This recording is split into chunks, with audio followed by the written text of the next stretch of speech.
প্রকাশ করতে পারবো না। এই ক্যাম্পাসে এসেছিলাম 2003 সালে।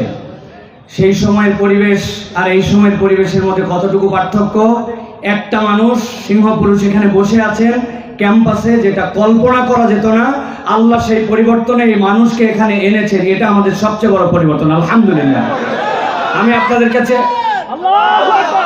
একটা আয়াতে কারিমা তেলাওয়াত করে শেষ করে দিব। আল্লাহ কোরআনে বলছেন, আউযু বিল্লাহি মিনাশ শাইতানির রাজিম, বাল নাকযিফু বিল হাক্কি আলাল বাতিল ফায়াদমাগুহু।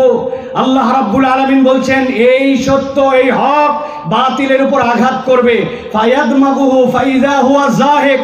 তবে এই আঘাত অন্য কোথাও নয়, এটা হচ্ছে চারিত্রিক পরিবর্তন। দামগুন শব্দের অর্থ ব্রেনের পরিবর্তন। আপনার চেতনা, আদর্শ, আপনার নৈতিকতা, এইটা দিয়ে যদি ইসলামী বিশ্ববিদ্যালয়কে পরিবর্তন করা না যায়, বাংলাদেশে অন্য কোনো বিশ্ববিদ্যালয় স্বাধীনতার পরে প্রতিষ্ঠিত হয় নাই। এই বিশ্ববিদ্যালয় ইসলামকে লালন করার জন্য প্রতিষ্ঠিত হয়েছিল।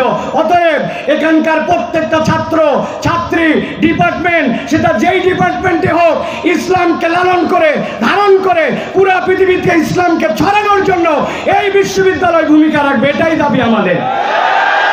তার পক্ষে প্রত্যেককে আমাদেরকে দাঁড়াতে হবে। আপনি যে মতের হন, দলের হন, ইসলামী বিশ্ববিদ্যালয় যদি আপনি অন্তর্ভুক্ত হন, ইসলামকে আপনাকে লালন করতে হবে, ইসলামকে প্রায়োরিটি দিতে হবে, এটাই আমাদের শেষ কথা, ঠিক কিনা? এই মাঠে আল্লামা দেলোয়ার হোসেন সাঈদী সাহেব কথা বলেছিলেন, এই জায়গাতে আমরা ভলেন্টারি করেছিলাম।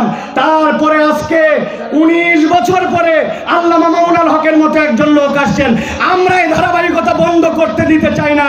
আগামীর বাংলাদেশ যতদিন থাকবে, আলেম ওলামারা এখানে আসবে ইনশাআল্লাহ। আল্লাহ আমাদেরকে কবুল করবেন, আল্লাহুম্মা আমিন। ওয়া আখিরু দাওয়ানা আলহামদুলিল্লাহি রাব্বিল আলামিন। ওয়াসসালামু আলাইকুম ওয়া রাহমাতুল্লাহি ওয়া বারাকাতুহু।